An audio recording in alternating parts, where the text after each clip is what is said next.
मेरा नाम है PH बख्शी।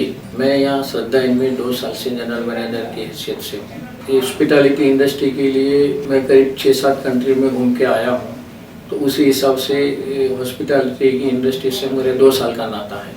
मेरा नाम राहुल कुलश्रेष्ठ है और मैं सनशाइन होटल में रेजिडेंट मैनेजर पोजीशन पे काम कर रहा हूँ। लगभग 6 साल से मेरे को यहाँ पे काम करते हो गया है डिफरेंट यूनिट्स में, सनशाइन होटल्स की गोवा यूनिट और शिरडी यूनिट में। लगभग 15 ईयर्स से मैं होटल इंडस्ट्री में काम कर रहा हूँ। हॉस्पिटैलिटी इंडस्ट्री बड़ी यूनिक इंडस्ट्री है और बहुत इंटरेस्टिंग इंडस्ट्री है। इसके अंदर अगर राइट पर्सन जाता है, डेडिकेशन से काम करता है, तो उनके लिए जैसे बोलते हैं स्काइज लिमिट, ऐसा इसके अंदर है। और ये बड़ी इंटरेस्टिंग इसलिए है कि डे टू डे नए गेस्ट आते, नया प्रॉब्लम होता है, नया सॉल्यूशन होता है कि अगर आदमी इंटरेस्ट से काम करेगा तो स्टीवर्ड से बन के GM तक जा सकता है, ओनर भी बन सकता है। हॉस्पिटैलिटी इंडस्ट्री का अभी जहाँ तक ग्रोइंग का सवाल है, तो अभी मार्केट में इतना डिमांड है कि government of India, government of Gujarat, government of Bharat, मतलब ऑल स्टेट की गवर्नमेंट टूरिज्म को सपोर्ट कर रही है। इंटरनेशनली भी टूरिज्म को डेवलपमेंट कर रहे हैं। तो आने वाले 10 साल तक 100% इसका ग्रो है। और जब इंडस्ट्री का ग्रो है तो नेचुरली स्टाफ का ग्रो होगा, बिजनेस का ग्रो होगा। तो जहाँ तक अपॉर्चुनिटी का सवाल है स्टाफ के लिए, वो भी बहुत ज़्यादा है, यू कैन से अनलिमिटेड। हर एक होटलों में आप देखेंगे तो पोजीशंस नई नई इम्प्रूव होती जा रही हैं, क्योंकि नए नए होटल्स मार्केट में आते जा रहे हैं। तो आप जब ग्रोथ में देखेंगे तो आपके लिए नए नए जॉब्स का अवेलेबिलिटी आती जा रही है। होटल इंडस्ट्री के लोग आजकल not only in hotels, other industry में भी प्रेफर करे जाने वाले लगे हैं, जहाँ पे भी कस्टमर बेस्ड इंडस्ट्री होती है, क्योंकि हमारे इंडस्ट्री से अच्छा कस्टमर रिलेशनशिप कोई और मेंटेन नहीं कर पाता है। और होटल इंडस्ट्री में स्टाफ की इतनी डिमांड है कि अगले 5 साल तक भी पूरी नहीं हो सकती, क्योंकि इतनी डबल खुलती जा रही है। आज मेरे शिरडी में आप देखो 1500 होटल हैं। आज मेरे वहाँ शिरडी में स्टाफ की इतनी कमी है, हर एक होटल का स्टाफ की कमी है।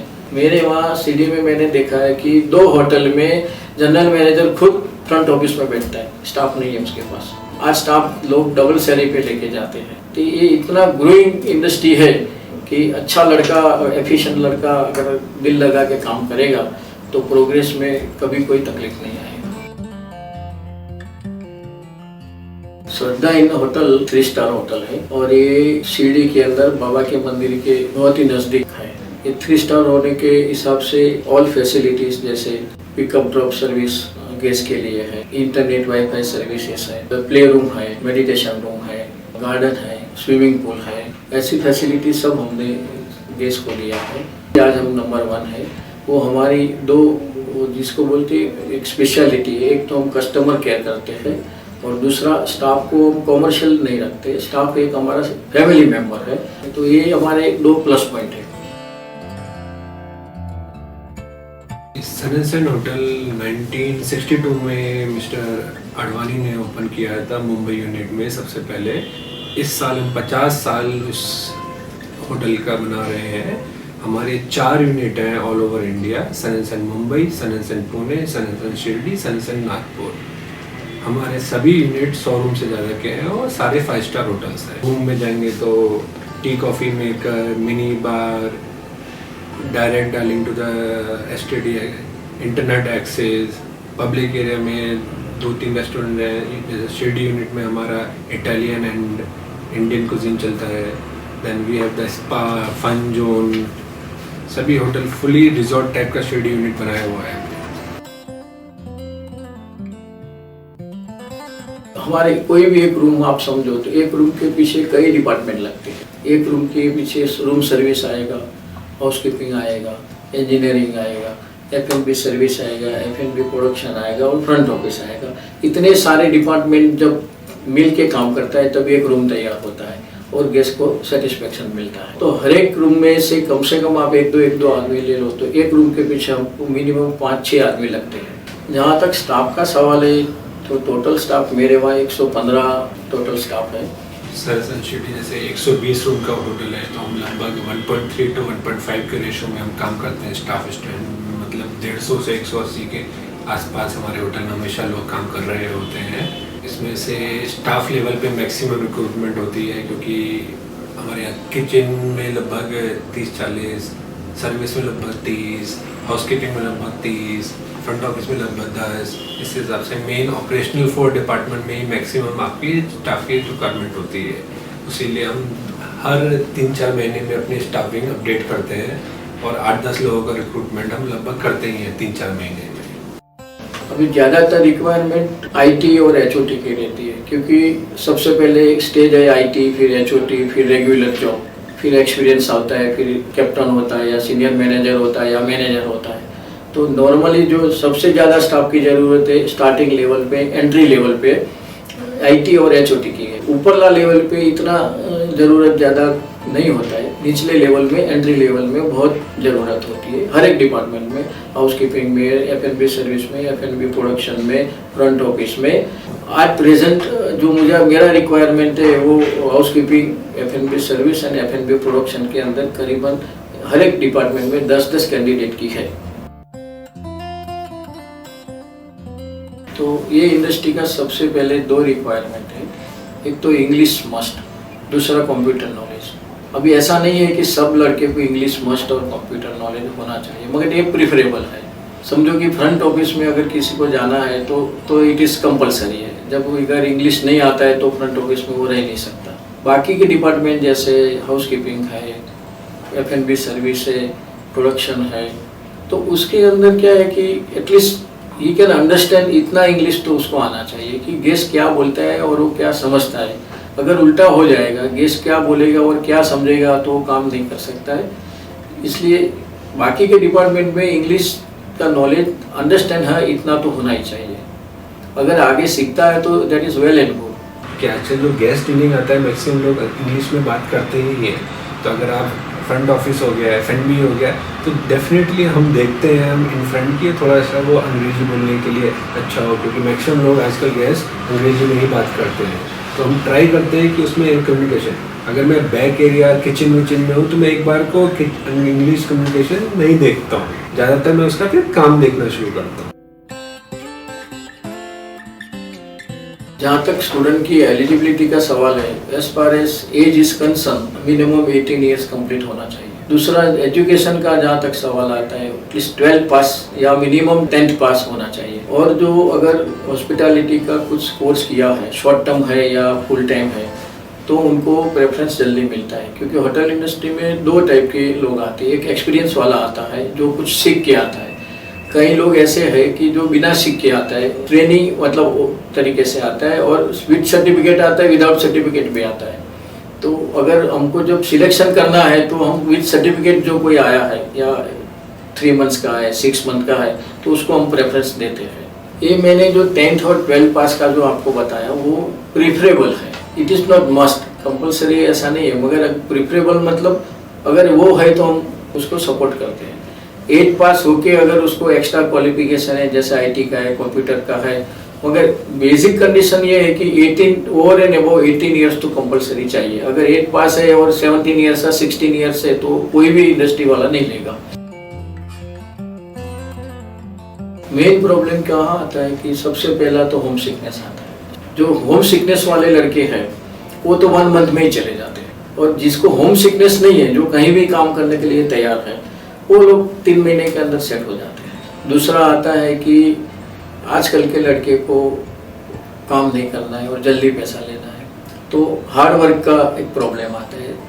ये इंडस्ट्री शिफ्ट्स वाइज चलती है, तो शिफ्ट में अगर जाना है, नाइट शिफ्ट में जाना है, तो फिर उनको तकलीफ होता है। जिसको बोलते हैं ना डेडिकेशन टू वर्क, वो नहीं है। तीसरा क्या है कि उनको कभी कभी एटमॉस्फेयर सूट नहीं होता है। समझो कलकत्ता से आया, आसाम से आया और शिरडी में आए, तो उनको एनवायरनमेंट नहीं जमता है। वो लोग यहाँ की लोकल लैंग्वेज के साथ सेट नहीं होते, लोकल लोग के साथ मिल नहीं सकते, तो थोड़ा लैंग्वेज प्रॉब्लम भी आता है। और हमारे वहाँ पूरा इंडिया का हर एक स्टेट का आदमी है जो एजुकेशन पूरा करके इंडस्ट्री में आते हैं। एजुकेशन का एनवायरनमेंट अलग है, इंडस्ट्री का एनवायरनमेंट है, तो एनवायरनमेंट में कभी कभी सेट नहीं होते हैं। अगर एक कोई भी लड़का लड़की जो भी आता है, उसको अगर 1 महीना उसने निकाल दिया तो फिर वो सेट हो जाता है। जब भी कोई नई जगह ज्वाइन करता है तो उसके लिए बिल्कुल ही नया माहौल होता है और सब कुछ बिल्कुल नया नया ऐसा होता है, कुछ समझ में नहीं आ रहा होता है कि क्या कैसे हो रहा है। तो थोड़ा सा अनकंफर्टेबल फीलिंग ज़रूर आती है हर किसी के लिए। मेरे को भी आई थी जब मैंने ज्वाइन किया था, और मैंने जितनी बार ज्वाइन किया है, तो धीरे धीरे 1-2 महीने 3 महीने में बिल्कुल सेटलमेंट सा हो जाता है, और फिर वो जगह अपनी सी लगने लगती है, और ऐसा लगता है कि हाँ यही जगह है। जितना लंबा आप समय वहाँ पे बिताएंगे उतना ही लोगों को जानने लग जाएंगे, उतना ही ईजी आपके लिए हो जाएगा। क्योंकि मैन बेस्ड इंडस्ट्री है, बहुत सारे लोग काम कर रहे होते हैं, डिफरेंट कल्चर के, डिफरेंट नेचर के काम कर रहे होते हैं। जैसे जैसे आप लोगों को जानते लगते हैं वैसे उतना कंफर्टेबल होते जाते हैं। जैसे जैसे कंपनी पॉलिसीज़ को जानने लगते हैं, कंपनी के साथ कंफर्टेबल होते जाते हैं। जैसे जैसे जितना लंबा समय आप काम करेंगे एक होटल में, उतना ही आपके लिए ज़्यादा अच्छा रहेगा। जब हम सिलेक्शन करने बैठते हैं तो सीनियर लेवल पे हम बहुत कुछ पूछते हैं, बहुत ही सब्जेक्ट का डीप क्वेश्चन आंसर करते हैं। तो एंट्री लेवल के ऊपर हमको इतना रिक्वायरमेंट नहीं है। एंट्री लेवल पे हम खास देखते हैं कि उनका जो कम्युनिकेशन स्किल कैसा है, उनका ग्रूमिंग कैसा है, कैसा लड़का तैयार होके आता है, कैसा नहीं आता है। क्योंकि अगर वो इंटरव्यू के टाइम पे भी ऐसा नहीं आएगा तो फिर वो नेचुरली रहने वाला ही नहीं ग्रूमिंग में। उनका कॉन्फिडेंस लेवल क्या है, क्योंकि आफ्टर ऑल ये सब बात कॉन्फिडेंस लेवल पे जाती है। अगर गेस्ट कुछ पूछेगा और घबरा जाएगा तो गड़बड़ हो जाएगा। इसलिए कॉन्फिडेंस तो सबसे पहले होना चाहिए। कम्युनिकेशन स्किल बहुत अच्छा होना चाहिए। उनका जो कन्विंसिंग पावर, क्योंकि कभी कभी क्या गेस्ट को कन्विंस करना पड़ता है, उसको कोई भी लेवल में हो गेस्ट को तो कन्विंस करना ही पड़ता है। तो कन्विंसिंग पावर भी हम उनके अंदर देखते हैं।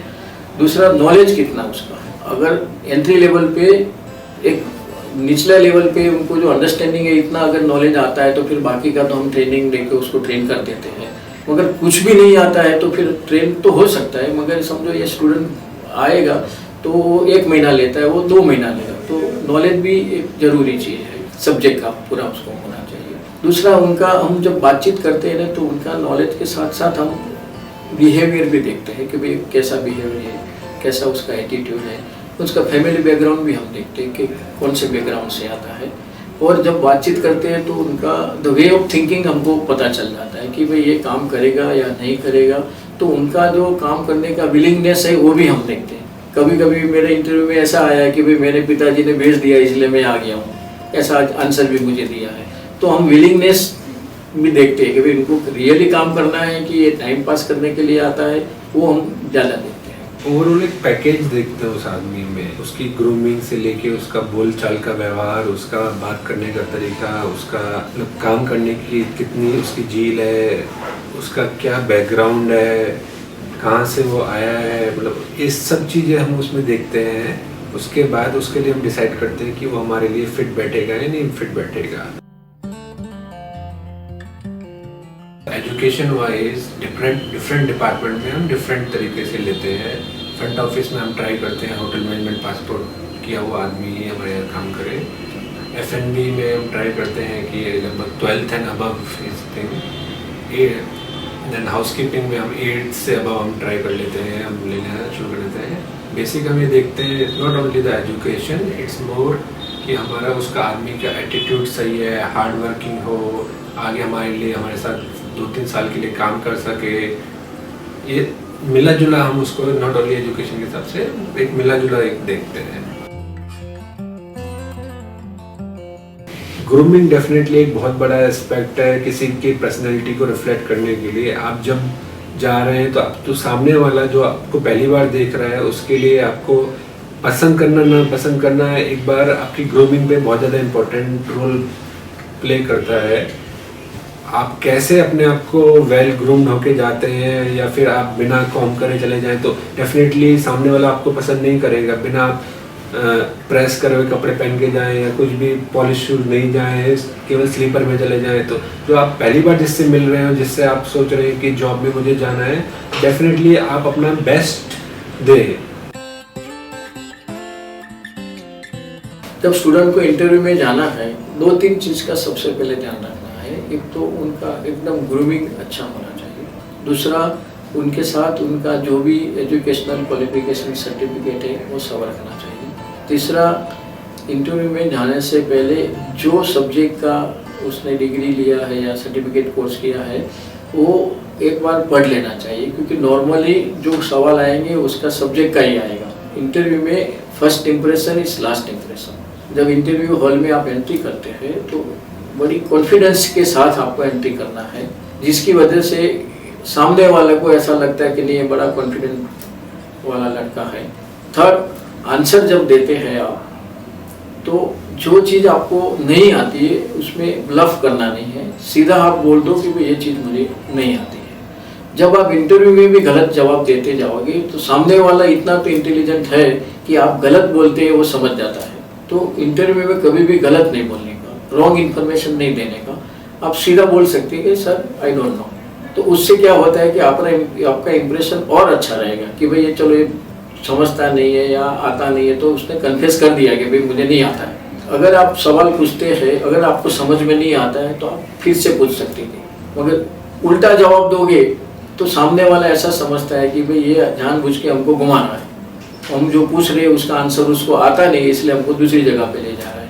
तो वो भी एक रॉन्ग इम्प्रेशन आपका पड़ता है। कभी जो डॉक्यूमेंट्स है उसमें आप मैनिपुलेट मत करो। हमने देखा है कई लोग मैनिपुलेट करके आते हैं, पे स्लिप में तो खास मैनिपुलेट करके आते हैं। तो जब हम किसी को लेते हैं तो हम क्रॉस टेल भी करते हैं, दूसरी तीसरी जहाँ से आया वहाँ से हम पूछ लेते हैं तो हमको पूरा पता चलता है। जब रहने के बाद अगर हमको पता चलता है कि इसने डॉक्यूमेंट्स में मैनिपुलेट किया है तो फिर हम उसको इमीडिएट निकाल देते हैं। तो डॉक्यूमेंट्स के अंदर कभी भी मैनिपुलेट मत करो, जो भी है आप सामने दिखा सकते हैं, सही है गलत है तो उसके ऊपर से इंटरव्यू लेने वाला सब समझ जाता है, क्योंकि लेने वाला तो बहुत बड़ा एक्सपीरियंस वाला होता है, 15-20 साल का एक्सपीरियंस होता है। तो उनको तो एक कागज़ आप दिखाओगे पता चल जाएगा ये गलत है या सही है। तो मैनिपुलेशन ऑफ जो डॉक्यूमेंट्स बोलते हो वो कभी मत करो, कॉन्फिडेंस से जवाब दे दो। फैमिली बैकग्राउंड में जब फैमिली बैकग्राउंड का पूछता है तो जो सही है वो बता दो आप, उसमें भी कई लोग मैनिपुलेट करते हैं। तो उनके बाद जब हम फैमिली हिस्ट्री निकालते हैं तभी भी कुछ ना कुछ गड़बड़ निकलता है। हम फैमिली हिस्ट्री इसलिए पूछते हैं कि बैकग्राउंड देखते हैं कि ये लड़का कहाँ से आता है, कौन से फैमिली से आता है, क्या करता है, उसके ऊपर से हमको पता चल जाता है कि ये लड़के का लेवल क्या है। तो ये भी हम एक ध्यान रखते हैं। एंट्री होती है तो आप जो दिन है रात है जो बोलना है भाई good afternoon, good morning, good evening, जो भी बोल के आप आने से पहले परमिशन ले लो। आप बैठने के बाद पहले पूछ के बैठो, या सामने वाला जब तक नहीं बोले तब बैठो ही मत, दैट इज़ द बेस्ट। या आप अगर ज़्यादा टाइम खड़ा रखा तो पूछ के बैठ सकते हैं, दैट इज़ अनदर अल्टरनेट। मगर सामने वाला जब तक आपको बोलता नहीं तब वो जानबूझ के नहीं बोलता है, वो आपका रीडिंग करता है कि ये लड़का क्या करता है।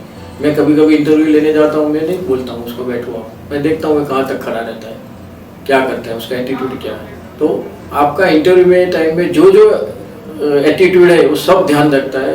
आपको लगता है वो सामने वाला देखता है नहीं, मगर सामने वाला सब ईच एंड एवरी एटीट्यूड देखते हैं। हम सीनियर लेवल पे तो उनको चाय पिलाते हैं, बिस्किट देते हैं, और कैसे चाय पीता है और कैसे बिस्किट खाता है वो हम ऑब्जर्व करते हैं।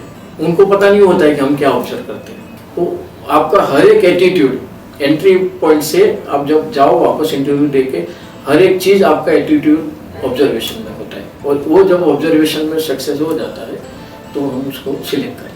इंटरव्यू के लिए आ रहे हैं आप, 5-10 मिनट के लिए आप अपने आप को इंटरव्यू के सामने प्रेजेंट कर रहे हैं, तो उस समय आप अपने आप को जब भी अपना प्रेजेंटेशन दे पाएँ, जितना प्रेजेंटेशन दे पाएँ, आपकी ग्रूमिंग हो गई, आपका बातचीत करने का तरीका हो गया, बैठने का तरीका हो गया, काम के आप उसमें कुछ काम ही को शो कर सकते हैं। आप जो बोल रहे हैं वो बड़ा इंपॉर्टेंट है।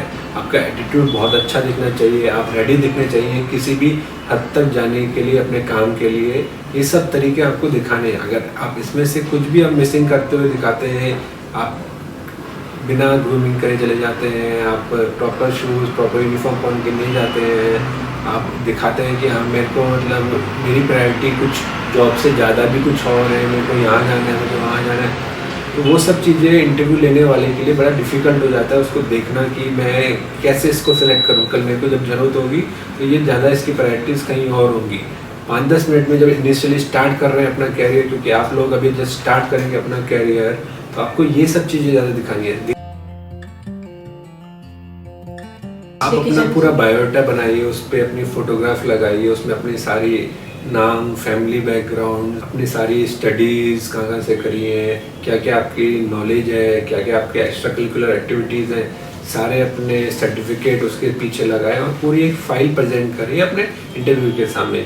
वही आपका टोटल पैकेज है। तो डॉक्यूमेंट्स का अंदर आपको इंटरव्यू में जाने से पहले तैयारी ये करना है कि सबसे पहले तो आपका 2 फोटो चाहिए प्रिंट, उसके बाद आपका रेसिडेंट प्रूफ लेना। रेसिडेंट प्रूफ के अंदर आपका कुछ भी चलेगा, वोटिंग कार्ड चलेगा, लाइसेंस चलेगा या राशन कार्ड चलेगा। उनके बाद आपका जो जो क्वालिफिकेशंस, एजुकेशनल सर्टिफिकेट्स हैं वो आपको साथ में रखना है। दूसरा एक्स्ट्रा एक्टिविटीज़ है आपका, वो उनका सर्टिफिकेट रखना है।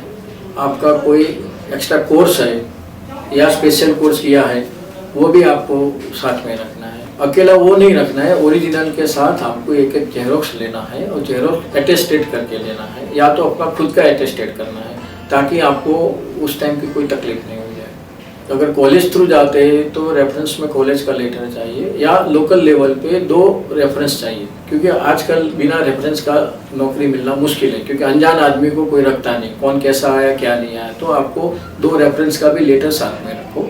इतना अगर आप साथ में रखते हैं तो फिर आपको कोई तकलीफ नहीं आएगी। कॉलेज में तो 2-4 पीरियड लगाया फिर फ्री हो जाएगा। यहाँ तो उसको 8 घंटा, 10 घंटा, 12 घंटा काम करना पड़ता है, तो वर्किंग एनवायरनमेंट भी उसके लिए थोड़ा तकलीफ वाला हो जाता है। वो तो सोचेगा, जब बाहर निकला तब तो सोचेगा अभी मैं जाऊँगा, मुझे गाड़ी मिलेगी, केबिन मिलेगी, ड्राइवर मिलेगा, वो सब इसका इमीडिएट मिलता नहीं है, तो इसके लिए हार्ड वर्क करना पड़ता है। तो हार्ड वर्क शुरू से ही घबरा जाता है, तो वो अगर 3 महीने में उसका सेट हो गया तो फिर कोई तकलीफ आता नहीं है उसको। अभी आज के ज़माने में जो जैसा गवर्नमेंट में है 1 पंच 2 लंच, ये गवर्नमेंट इंडस्ट्री नहीं है। यहाँ आप काम करोगे तो रिवॉर्ड इमीडिएट मिलता है। गवर्नमेंट में काम करोगे या नहीं करोगे, हर साल कुछ ना कुछ मिलता रहता है। यहाँ ऐसा, ये इंडस्ट्री में ऐसा नहीं है। यहाँ तो जैसा काम करोगे आपको रिवॉर्ड इमीडिएट मिल जाता है। तो यहाँ आपको हार्ड वर्क चाहिए।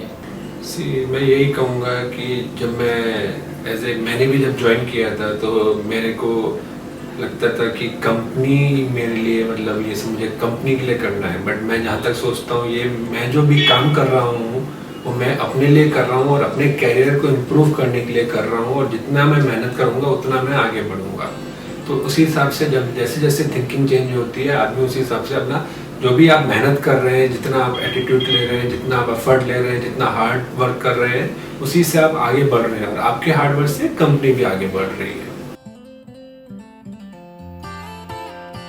मेरे वहाँ स्टाफ का जहाँ तक सवाल है, वहाँ इतने कॉमर्शियल नहीं है। हमने एक होमली एटमॉस्फेयर बनाया है। हम ऐसा सोचते कि जब स्टाफ काम पे आता है तो टेंशन के साथ आएगा तो क्या काम करेगा, और बार बार हम उसको बताते रहेंगे तो क्या काम करेगा। तो हमने हमारा अलग थिंकिंग है, हमने एक होमली एटमॉस्फेयर बनाया है, तो जिसकी वजह से स्टाफ बिना टेंशन का काम कर सके। दूसरा है कि हम हर एवरी मंथ एक स्टाफ पार्टी रखते हैं। वो स्टाफ पार्टी के अंदर हम जो लड़के लड़की ने, जो स्टाफ ने अच्छा काम किया है उसको एप्रिसिएशन एक लेटर देते हैं, और 501 रुपया 501 वो एक इनाम के तौर पे देते हैं। ये this is one type of motivation, एक मोटिवेशन है। तो 12 महीने ऐसा हम हर एक मंथ पार्टी करके बाद में end of the year best जो है सबसे बेस्ट उसको एक अलग इनाम देते 5001। तो वो एक मोटिवेशन हो गया। दूसरा हम रेसिडेंट फ्री देते हैं और मील भी फ्री होता है। मॉर्निंग टी, दोपहर का टी, लंच, डिनर सब फ्री होता है। स्टाफ क्वार्टर में हमारा 24 आवर्स इलेक्ट्रिसिटी है, 24 आवर्स पानी का अरेंजमेंट है। तो वो एक हम स्पेशल ध्यान रखते हैं। स्टाफ का जो फैमिली का प्रॉब्लम है या उनको कभी एडवांस चाहिए सैलरी तो हम वो भी दे देते। कभी बीमार हो गया तो मेडिकल भी हम पूरा देते हैं। हॉस्पिटल में अगर दाखिल करना है तो हमारा आदमी हॉस्पिटल में भी जाके उनको दाखिल करके हम एडवांस पैसा भी दे देते हैं। तो we are taking care as a family member. जब भी हम किसी सनसेट होटल में किसी को रिक्रूट करते हैं तो हमारे यहाँ कंपनी ने स्टाफ के लिए अकोमोडेशन बनाया हुआ है जहाँ पे वो रह सकते हैं। हम खाने में उनको फ्री मील्स देते हैं, on duty end of duty both meals रहती हैं हमारे यहाँ। और धीरे धीरे मतलब समय समय पे उनके लिए थोड़े बहुत एक्टिविटीज़ चालू रहती हैं, कुछ फंक्शंस चालू रहते हैं स्टाफ रिलेटेड, जिससे उनका मनोबल हमेशा आगे बढ़ा रहा है टुवर्ड द गेस्ट। और लड़की के लिए हम एक अलग सा एक रूम बनाए हैं सेपरेट सेफ्टी के लिए, और उसके लिए हमने अलग एक वॉचमैन की भी व्यवस्था की है कि लड़की के रूम के अंदर आजू बाजू कोई लड़का जाएगा नहीं। तो लड़की हमारे वहाँ टोटल सेफ है। होटल में अगर लड़की को रात को लेट हो गया 9 बजे के बाद तो हमारा गाड़ी उसको छोड़ने जाता है, उसके साथ एक वॉचमैन जाएगा और एक ड्राइवर जाएगा, गाड़ी में उनको छोड़ के वापस आएगा। तो लड़की का हम स्पेशल ध्यान इसलिए रखते हैं कि उनके माँ बाप हमारे भरोसे पे छोड़ के जाते हैं, तो ये हमारा जिम्मेदारी है उसको ध्यान रखने का। और ऐसा भी नहीं है कि भाई हाउसकीपिंग वाला फ्रंट ऑफिस में आगे नहीं आ सकता या फ्रंट ऑफिस वाला कहीं दूसरे डिपार्टमेंट में नहीं जा सकता। मेरे वहाँ 2 केस ऐसे हैं, मैं आपको बताऊँ कि मेरा फ्रंट ऑफिस मैनेजर जो है वो ITI पास हुआ है, फिर भी आज वो फ्रंट ऑफिस है। ये दोनों फील्ड टोटली अलग है, एक इंजीनियरिंग स्किल है और एक फ्रंट ऑफिस का है, फिर भी वो आज हमारा अच्छा संभाल रहा है। दूसरा केस है, मेरे वहाँ एक लड़की FNB की है, फ्रैंकफर्ट में से आई थी। वो बोली मुझे सर फ्रंट ऑफिस में जाना है। मैं बोला क्यों जाना है? बोले फ्रंट ऑफिस का सैलरी ज़्यादा होता है। तो मैं बोला फ्रंट ऑफिस का सैलरी इसलिए ज़्यादा होता है कि वहाँ इंग्लिश की ज़रूरत है, कंप्यूटर की ज़रूरत है, आप वो सीख लो, मैं आपको दे दूँगा। तो वो तैयार हो गई, उसने दे दिया। तो आज मेरे वहाँ वो सेकंड इन कमांड में है वो लड़की, और पूरा फ्रंट ऑफिस संभालती है। तो ऐसा नहीं है कि आप जो सब्जेक्ट में पढ़े वो भी उसमें भी आगे आ सकते हैं। आपका इंटरेस्ट अलग होता है तो उसमें भी आप आगे सकते हैं, मगर आपको स्मार्ट वर्क करना पड़ेगा, आपको डेडिकेशन के साथ काम करना पड़ेगा, हार्ड वर्क करना पड़ेगा, तब आप आगे आ सकते हैं। हमारे यहाँ बहुत सारे लोग ऐसे हैं जो जॉब के साथ काम करते करते पढ़ाई भी कर रहे हैं, और वो हमें टाइमली इन्फॉर्म करते हैं कि हमारे एग्ज़ाम्स डिस्टेंस लर्निंग एजुकेशन के थ्रू करते रहते हैं, और हम उनको सपोर्ट करते हैं। हम चाहते हैं कि हमारा स्टाफ और पढ़े और वेल अपनी नॉलेज बढ़ाए, और हमें बड़ा सपोर्ट करते हैं ऐसे लोगों को। पर्सनली अगर उनको कुछ फाइनेंशियली हेल्प भी चाहिए तो हम एक स्पेशल केस पे कभी कभी वो भी करते हैं। डिफरेंट अमाउंट की हमें मालूम रहना चाहिए कि इसका अभी 3 महीने बाद एग्ज़ाम है, तो उसी हिसाब से हम उनके लिए वेल प्लान्ड लीव अप्लाई करवा देते हैं, उनके लिए वहाँ पे एक सेक्शन बना के रखते हैं। और ये हम प्रमोट करना चाहते हैं कि स्टाफ हमारे साथ काम करे और पढ़ाई भी करता रहे, अगर पढ़ाई करने का शौक है डेफिनेटली। अगर आपको ज़िंदगी में आगे आना है तो 2 चीज़ का ध्यान रखो। एक तो नेवर से नो, कभी भी कोई काम की ना मत बोलो, क्योंकि when you are telling no that means you are giving chance to other. अगर जब आप ना बोलते हैं तो आप किसी और को चांस दे रहे हैं, क्योंकि कंपनी को तो काम करवाना ही है। आप ना बोलेंगे तो दूसरे से करवाएंगे। नंबर 2, आपकी डिक्शनरी में से बाद में पछी या लेटर ऑन वो काम करेंगे, वो बात ही निकाल दो, वो वर्ड ही निकाल दो। अभी का काम अभी करो, अभी फिनिश करो। अगर ये 2 चीज़ आप बराबर ध्यान रखोगे तो आपके प्रोग्रेस को कोई रोक नहीं सकता। किसी भी चीज़ के लिए आपका एटीट्यूड होना बहुत ही इम्पोर्टेंट है। आपका कॉन्फिडेंस जैसे जैसे आप काम करने लगते हैं वैसे वैसे बढ़ने लगता है, जैसे जैसे नॉलेज आने लगती है बढ़ने लगता है, जैसे जैसे आपका बुकिश नॉलेज, आपका मतलब वर्किंग नॉलेज, दोनों का मिक्सचर जब आप होता है तो कॉन्फिडेंस धीरे धीरे बढ़ने लगता है। तो कॉन्फिडेंस एक ऐसी चीज़ है, माइट भी इनिशियली आपका बहुत थोड़ा लो क्योंकि आपने कभी काम नहीं किया, लेकिन एटीट्यूड आपका बिल्कुल क्लियर होना चाहिए कि मेरे को हार्ड वर्क करना है, मेरे को अपनी लाइफ में काम में बड़ा अच्छा महत्व देना है और बहुत ही आगे जाना अपनी लाइफ में। देखो 5 साल पहले ऐसा था कि होटल इंडस्ट्री मतलब वेटर, उसका कोई सोशल स्टेटस नहीं था। अब माँ बाप को बोलेंगे होटल इंडस्ट्री में जाना है, सीखना है, बोले नहीं वेटर नहीं बनने का है। तो वो कंसेप्ट आज नहीं है। आज इनका एक अलग स्टेटस है होटल इंडस्ट्री का, और ग्रोइंग बहुत है। और जहाँ तक एफिशिएंसी का सवाल है तो आप अपने एफिशिएंसी के हिसाब से पैसा कमा सकते हैं। तो मेरे हिसाब से तो रिस्पेक्टेबल, फन और ऐसा इंडस्ट्री जो है तो एक होटल इंडस्ट्री है। तो मैं भी एक और माँ बाप की तरह मैं भी माँ बाप में मतलब मैं भी पिताजी हूँ। जब मेरे लड़के ने मैंने लड़के को भेजा था कंप्यूटर साइंस सीखने के लिए, उसने अमेरिका में जाके मुझे बताया बिना होटल इंडस्ट्री में एडमिशन ले लिया।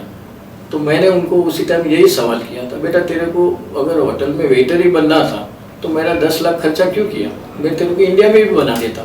तो उस टाइम मेरा भी एक कंसेप्ट ऐसा था। और मेरी लड़की आज हिल्टन होटल में लंदन में F&B मैनेजर है, और मैं खुद ही आज जनरल मैनेजर होटल इंडस्ट्री में। तो होटल इंडस्ट्री में तो अभी काफ़ी लोगों को आना चाहिए। ये बहुत बड़ा इंटरेस्टिंग इंडस्ट्री है और इनका ग्रोथ भी बहुत अच्छा है। आपको जब पैसे का सवाल है तो पैसा आपको बहुत ही मिल सकता है इसके अंदर। तो मेरा तो सब माँ बाप को इतना विनंती है, रिक्वेस्ट है कि आप अपने लड़के को होटल इंडस्ट्री में डालो। होटल इंडस्ट्री और वेटर वो कंसेप्ट ख़त्म हो गया, वो आज के ज़माने में वो कंसेप्ट नहीं है।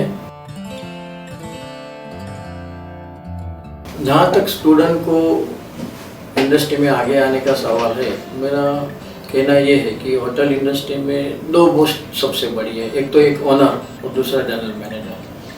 तो जब एंट्री लेवल पे स्टूडेंट होता है जब दाखिल, तो उनको गोल रखना है कि भाई मुझे जीएम बनना है या मालिक बनना है। जब तक ये बड़ा गोल नहीं रखेगा तो उसका प्रोग्रेस नहीं होगा। उनके लिए क्या करना चाहिए? उनके लिए हार्ड वर्क चाहिए, डेडिकेशन टू दी वर्क चाहिए, डिसिप्लिन चाहिए, टाइमिंग चाहिए, ग्रूमिंग चाहिए, कम्युनिकेशन स्किल चाहिए, एजुकेशन जो क्वालिफिकेशन लिया है उनके साथ आईक्यू मिला के खुद का जिसको बोलते हैं स्मार्ट वर्क करना चाहिए। काम तो सब लोग करते हैं, मगर जो लोग स्मार्ट काम करते हैं ना वो आगे जल्दी आ जाते हैं। सभी स्टूडेंट को एक लास्ट एडवाइस दूंगा कि जो भी करें बिल्कुल दिल से मेहनत लगा के और अपना पूरा 100% डेडिकेशन से जो भी काम कर रहे हैं वो कर रहे हैं। तो सबसे ज़्यादा मेहनत कैरियर के लिए करिए, बाकी सारी प्रायोरिटी अपनी ज़िंदगी में सेकंड रखिए। All the best all the student. और आप सब इसके ऊपर सोचो, विचार करो और ज़िंदगी में आगे बढ़ो। आप जितने आगे बढ़ेंगे हमको इतना सेटिस्फेक्शन होगा।